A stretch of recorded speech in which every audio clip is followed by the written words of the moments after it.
Welcome to HM classes के YouTube channel पे आप सभी का स्वागत है। आज हम इस वीडियो में कवर करने जा रहे हैं, हम दो चीज़ों पे फोकस करने जा रहे हैं। पहली तो आप बहुत पढ़ लेते हैं लेकिन उसके बाद भी एग्ज़ाम क्लियर नहीं कर पा रहे हैं, तो उसके लिए exam tips and time management की बात करते हैं।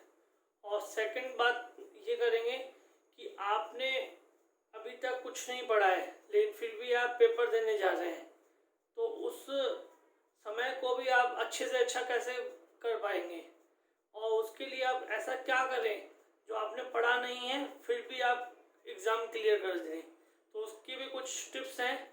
चलिए हम आगे बढ़ें। उससे पहले आप हमारे चैनल पे नए हैं तो हमारे चैनल को सब्सक्राइब कीजिए, लाइक कीजिए, फ्रेंड्स के साथ शेयर कीजिए और बेल आइकन को प्रेस कर दीजिए ताकि हर नोटिफिकेशन आप तक पहुँच पाए।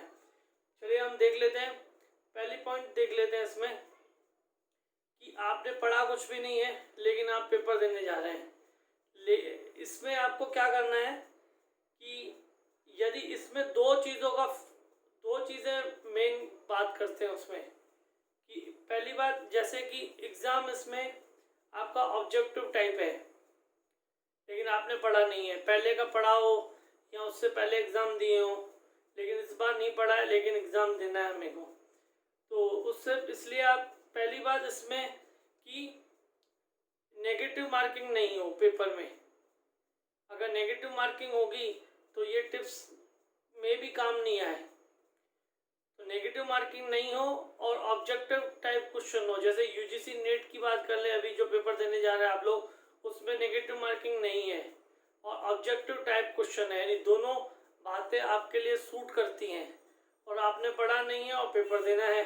तो सबसे बढ़िया ट्रिक्स ये बता रहा हूँ मैं आपको कि एग्ज़ाम ऑब्जेक्टिव टाइप कोई सा भी हो, जितना भी हमने एनालिसिस किया है अब तक उसमें यही पाया है कि लगभग बी ऑप्शन या सी ऑप्शन, मैक्सिमम बी और सेकेंडरी सी ऑप्शन, इन दोनों पे ही अधिकतर क्वेश्चन सही होते हैं।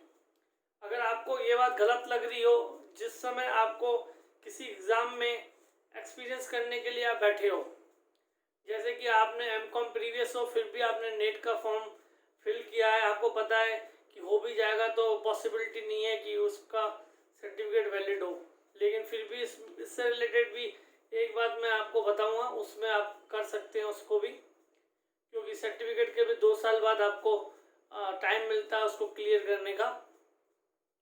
चलिए अभी ये मैटर नहीं है, अभी हम इस मैटर पे बात कर लेते हैं कि आप अगर कुछ भी नहीं आ रहा हो आपको, बी या सी ऑप्शन में से आप क्लिक कर सकते हैं। और दूसरा इसमें एक बात और होती है कि जो ऑप्शंस को आप अच्छी तरह से रीड कर लीजिए, उन ऑप्शंस में से जो ऑप्शन आपको सबसे बड़ा दिखता हो और थोड़ा सा अलग दिखता हो और ऑप्शन से, तो 99% आपका आंसर वही होने जा रहा है। आप इन दो चीज़ों को ट्राई करके देखिए, फिर आप मुझे बताना कि कितनी ये टिप्स काम आई। इसमें पहली बात कि सारे ऑप्शंस को पढ़िए और ऑप्शंस को पढ़ने के बाद कोई ऑप्शन आपको सबसे बड़ा आंसर हो और दूसरी और थोड़ा डिफरेंट आंसर हो दूसरों से, तो उसको क्लिक कीजिए। अगर ये भी आप नहीं कर पा रहे हैं तो बी और सी में से आप क्लिक करके आइए। ये टिप्स उन्हीं के लिए है जहाँ पे नेगेटिव मार्किंग नहीं हो और ऑब्जेक्टिव टाइप क्वेश्चन हो। क्लियर। सेकंड बात कर लेते हैं, आप पढ़ते बहुत हैं लेकिन फिर भी आप क्लियर नहीं कर पा रहे पेपर, तो उसके लिए आपकी प्रॉब्लम जितना मैं समझ पा रहा हूँ, या तो टाइम मैनेजमेंट की कमी होगी, आप टाइम को मैनेज नहीं कर पा रहे हैं। तो उसकी बात कर लेते हैं आप।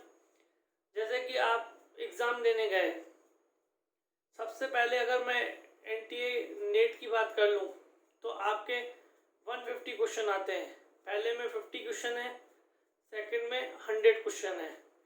टाइम ओवरऑल आपको 3 घंटे का मिल जाता है। पहला पेपर और सेकंड पेपर को आप अपने हिसाब से कर सकते हैं, इसमें कोई टाइम की बाउंडेशन नहीं है कि पहला किस समय ख़त्म करना है, सेकंड किस समय ख़त्म करना है। तो आप टाइम को इस तरीके से मैनेज कीजिए कि एक क्वेश्चन को एक बार आप पढ़िए, सकता है तो दूसरी बार पढ़िए, अगर नहीं समझ में आ रहा है तो उसको तीसरी बार मत पढ़ना, आगे बढ़ जाना। लेकिन वहाँ पे दो ऑप्शन होते हैं, एक मार्क फॉर रिव्यू, एक answer and mark for review. तो आपको answer and mark for review पे क्लिक करना है। बाय चांस आपको टाइम नहीं मिला उस क्वेश्चन को पढ़ने का, तो एटलीस्ट पेपर ख़त्म हो जाए और ऑटोमेटिक लॉक हो जाए, तो उसका आंसर किया होगा आपका।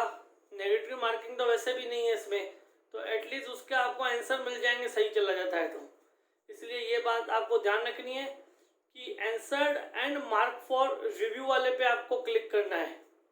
मार्क फॉर रिव्यू वाला ऑप्शन आपको बिल्कुल यूज़ नहीं करना है। दूसरी बात, जैसे कि आपको मैंने बताई ये बात कि तीसरी बार उस क्वेश्चन को मत पढ़िए, क्योंकि आपको अगर आना होता तो फर्स्ट और सेकंड बार में आ सकता था। ऐसे आप उसको बार बार पढ़ेंगे, आपका टाइम वेस्ट होगा।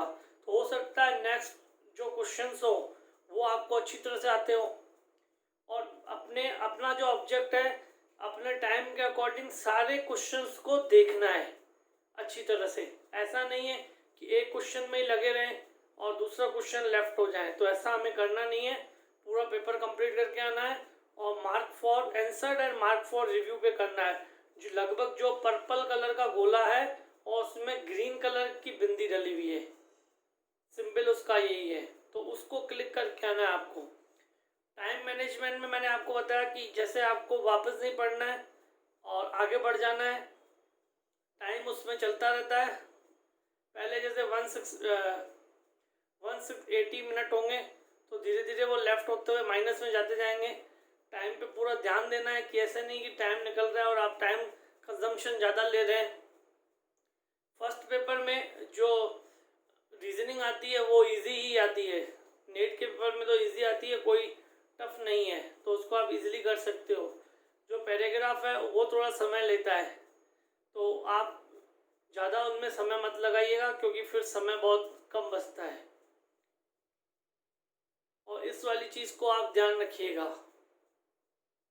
और इससे रिलेटेड और भी कोई आपको कोई क्वेश्चन हो तो आप कमेंट बॉक्स में कमेंट कर सकते हैं, हम आपको रिप्लाई करेंगे। आई होप आपका आज का लेक्चर आपको पसंद आया हो। Keep watching our channel. Thank you.